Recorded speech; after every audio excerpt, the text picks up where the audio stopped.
Hello guys, ഇന്ന് നമ്മൾ ഉണ്ടാക്കാൻ പോണത് കോളിഫ്ലവറാണ്. അപ്പം ഞാൻ ചെറിയൊരു കഷ്ണം കോളിഫ്ലവറാണ് എടുത്തിട്ടുള്ളത്. നല്ല വലുതുമല്ല, പറ്റ ചെറുതുമല്ല കേട്ടോ, ഒരിടത്തരം കോളിഫ്ലവർ. അപ്പോൾ ഞാനിത് പുഴുക്കോടൊക്കെ കളയാൻ വേണ്ടിയിട്ട് ഇതൊന്ന് മഞ്ഞൾപ്പൊടി ഇട്ട വെള്ളത്തിൽ തിളപ്പിച്ചെടുക്കണം കേട്ടോ. നമുക്ക് ഇത് അടിപൊളി ടേസ്റ്റ് കേട്ടോ. ഇത് ചിക്കനെ വെല്ലുന്ന എന്താ ടേസ്റ്റാണ്, അടിപൊളി ടേസ്റ്റാണ്. അപ്പോൾ ഇങ്ങനെയൊന്നും ഉണ്ടാക്കാത്തവർ ഇതുപോലെയൊന്നും ഉണ്ടാക്കി നോക്കട്ടോ, അടിപൊളി ടേസ്റ്റാണ്. അപ്പോൾ ഇതെങ്ങനെ ഉണ്ടാക്കണേന്ന് നമുക്ക് നോക്കാം. അപ്പോൾ ഞാനിവിടെ ചെറിയൊരു കോളിഫ്ലവറാണ് എടുത്തിട്ടുള്ളത്.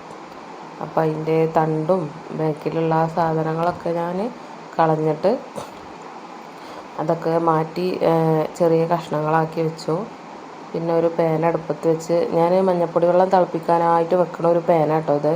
അല്ലെങ്കിൽ മറ്റ് ഇതിലൊക്കെ വെച്ചിട്ടുണ്ടെങ്കിൽ ആകെ മഞ്ഞ കളറാവും, കഴുകിയാൽ പോവില്ല.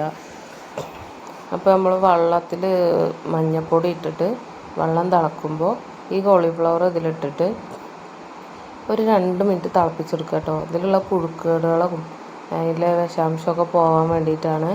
ചിലതിൽ നല്ല വിഷാംശം ഉണ്ടാവും കേട്ടോ, പുഴുക്കേടുണ്ടാവും ചിലതിൽ. നിങ്ങൾ കണ്ടിട്ടില്ലേ റീൽസിലൊക്കെ? ചിലതിൽ പാമ്പും മറ്റേ പുഴുവും, നല്ല തടിയുള്ള പുഴുവൊക്കെ കരത്തിൽ വന്ന് കിടക്കുക. അപ്പോൾ അങ്ങനെയുള്ള സംഭവങ്ങളൊക്കെ പോകാൻ വേണ്ടിയിട്ടാണ് നമ്മൾ മഞ്ഞൾപ്പൊടി വെള്ളത്തിലിട്ടൊന്ന് തിളപ്പിക്കണേ. അപ്പോൾ 2 മിനിറ്റ് ഞാനിത് തിളപ്പിച്ചിട്ട് ഇത് കോരി എടുക്കുന്നുണ്ട്. ഇനി നമുക്കതൊരു പാത്രത്തിലേക്ക് മാറ്റി കൊടുക്കാം. ഞാൻ ഇപ്പോൾ തിളപ്പിച്ച് മാറ്റി വെച്ചിട്ടുണ്ട്. ഇനി നമുക്കിതിനുള്ള മസാലക്കൂട്ട് റെഡിയാക്കാം. അപ്പോൾ ആദ്യം മുളക് പൊടി ഇടുന്നുണ്ട്. അത് കഴിഞ്ഞിട്ട് മഞ്ഞൾപ്പൊടി കഴിഞ്ഞിട്ട് ഒക്കെ ആവശ്യത്തിന് ഇടുക. ഞാൻ എത്രയെന്ന് ഇതിൽ പറയുന്നില്ല, ഒക്കെ ആവശ്യത്തിന്. കോളിഫ്ലവർ ഞാൻ ചെറുതെടുത്ത്, അപ്പോൾ നമുക്ക് കണ്ടാൽ മനസ്സിലാവുമല്ലോ എത്രയും മസാലകളൊക്കെ എടുക്കണ്ടേന്ന്. അപ്പോൾ ഞാൻ ആദ്യം എടുത്തത് മുളക് പൊടി, പിന്നെ മഞ്ഞൾപ്പൊടി, പിന്നെ കുറച്ച് ഉപ്പിട്ട് കൊടുത്തു.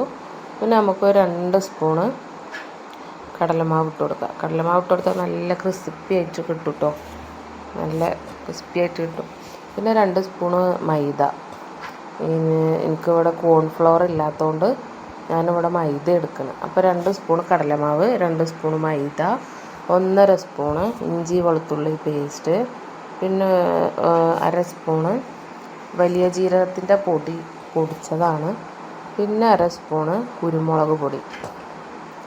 ഇത്രയും ചേർത്തിട്ട് ഉപ്പ് ഇടണം കേട്ടോ. ഉപ്പ് ഇട്ടിട്ട് കുറച്ച് വെള്ളം ഒഴിച്ചിട്ട് നല്ല പോലെ മിക്സ് ചെയ്ത് കൊടുക്കണം കേട്ടോ. ഇത് മിക്സ് ചെയ്യുന്ന സമയത്ത് മൈദ ഇട്ടതുകൊണ്ട് കട്ടാവാൻ ചാൻസ് ഉണ്ട്, അവിടെ ഇവിടെയും കട്ട പിടിക്കാൻ ചാൻസ് ഉണ്ട്. അപ്പോൾ നമ്മൾ കൈ വെച്ചിട്ട് നല്ലപോലെ മിക്സ് ചെയ്ത് കൊടുക്കണം. ഇത് നല്ല കട്ടിയാണ്, അതുകൊണ്ട് ഞാൻ കുറച്ച് വെള്ളം കൂടി ഒഴിച്ചിട്ട് നല്ലപോലെ മിക്സ് ചെയ്ത് കൊടുക്കണം കേട്ടോ. നല്ല ലൂസും ആവരുത്, നല്ല കട്ടിയാവരുത്. ഇങ്ങനെ ഒരു പാകത്തിന് മസാലക്കൂട്ട് റെഡിയാക്കിയിട്ട് കോഴിമുട്ടയും ചേർക്കാം കേട്ടോ. കോഴിമുട്ട ഇല്ലാത്തതുകൊണ്ട് ഞാൻ ഇത്രേ ചേർത്തിട്ടുള്ളൂ. കോഴിമുട്ട ചേർത്താൽ അടിപൊളിയായി കിട്ടും കേട്ടോ. ചിക്കനിൽ നമ്മളെങ്ങനെ മസാല കൂട്ടണേ അതേ മെത്തേഡ് കേട്ടോ. അത് നമുക്ക് കോളിഫ്ലവർ ഇതിലിട്ട് കൊടുത്തിട്ട് നല്ലപോലെ മിക്സ് ചെയ്ത് കൊടുക്കാം. ഇതിലത്ര പെട്ടെന്ന് മസാല പിടിക്കൂല, അവിടെ ഇവിടെയൊക്കെ ആയിട്ട് പിടിക്കുള്ളൂ. അപ്പോൾ നമ്മളിത് നല്ലപോലെ മിക്സ് ചെയ്ത് കൊടുക്കണം. എന്നിട്ട് ഒരു 1/2 മണിക്കൂർ റെസ്റ്റ് ചെയ്യാൻ വെക്കുക, മാറ്റി വെക്കണം കേട്ടോ. റെസ്റ്റ് ചെയ്യാൻ വെച്ചിട്ട് മാറ്റി വെക്കുക. എന്നിട്ട് ഒരു പാൻ അടുപ്പത്ത് വെച്ചിട്ട് എണ്ണ ഒഴിച്ച് കൊടുക്കുക.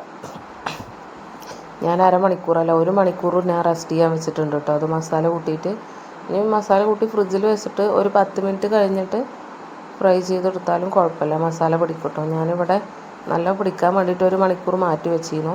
ഇനി നമ്മളൊരു പാൻ അടുപ്പത്ത് വെച്ചിട്ട് അതിലേക്ക് ഓയിൽ ഒഴിച്ച് കൊടുത്തിട്ട് എണ്ണ നല്ലോണം ചൂടാവുമ്പോൾ ഈ കോളിഫ്ലവർ അതിലേക്ക് ഇട്ട് കൊടുക്കുക. പിന്നെ കോഴിമുട്ട മൈദയൊക്കെ ചേർത്തിട്ടുണ്ടെങ്കിൽ, കോളിഫ്ലവറൊക്കെ ചേർത്തിട്ടുണ്ടെങ്കിൽ നമ്മൾ കോളിഫ്ലവർ എണ്ണയ്ക്ക് ഇടുമ്പോൾ മസാലയൊന്നും ഇങ്ങനെ പരന്ന് പോകില്ല. അപ്പോൾ ഫ്രൈ ചെയ്തെടുക്കാൻ എളുപ്പമാണ്, അടിപൊളി ടേസ്റ്റുമാണ് കേട്ടോ. നമ്മൾ കോളിഫ്ലവർ ഓരോന്നായിട്ട് ഇതിലിട്ട് കൊടുക്കുന്നുണ്ട്. അങ്ങനെ എല്ലാ കോളിഫ്ലവറും നമ്മൾ പൊരിച്ചെടുക്കുക. ഞാൻ ഇവിടെ കുറച്ചേ എടുത്തിട്ടുള്ളൂ. ഇത് കോളിഫ്ലവർ ഹൈ ഫ്ലെയിമിലിട്ടിട്ട് വേവിക്കാൻ പറ്റില്ല. അപ്പോൾ പുറത്ത് മാത്രം ക്രിസ്പി ആയിട്ട് ഉള്ളിൽ വേവാത്ത പോലെ ആയിട്ട് കിട്ടും. അപ്പോൾ ഒരു മീഡിയം ഫ്ലെയിമിലിട്ടിട്ട് വേവിക്കുക. അപ്പോൾ രണ്ട് ഭാഗം ഒരുപോലെ ഫ്രൈ ചെയ്ത് കിട്ടും, ഒരുപോലെ വെന്ത് കിട്ടും കേട്ടോ. ഇനി നമ്മളതൊരു 5 മിനിറ്റ് വേവിച്ച് കഴിഞ്ഞിട്ട് ഇത് വേറൊരു പാത്രത്തിലേക്ക് മാറ്റി കൊടുക്കണം. ഇതായിട്ടില്ല, ഇതിപ്പോൾ ഞാൻ വെച്ചിട്ട് 2-3 മിനിറ്റ് ആയിട്ടുള്ളൂ. ഇതിപ്പോൾ നല്ലപോലെ ഫ്രൈ ചെയ്ത് വന്നിട്ടുണ്ട്. ഒരു 5 മിനിറ്റോളം ഞാൻ ഫ്രൈ ചെയ്തെടുത്തിട്ടുണ്ട് കേട്ടോ. അല്ലെങ്കിൽ ഉള്ളു വെന്ത് കിട്ടൂല, ഇത് കിട്ടാൻ കാരണം ഉള്ളു വെന്ത് കിട്ടൂല.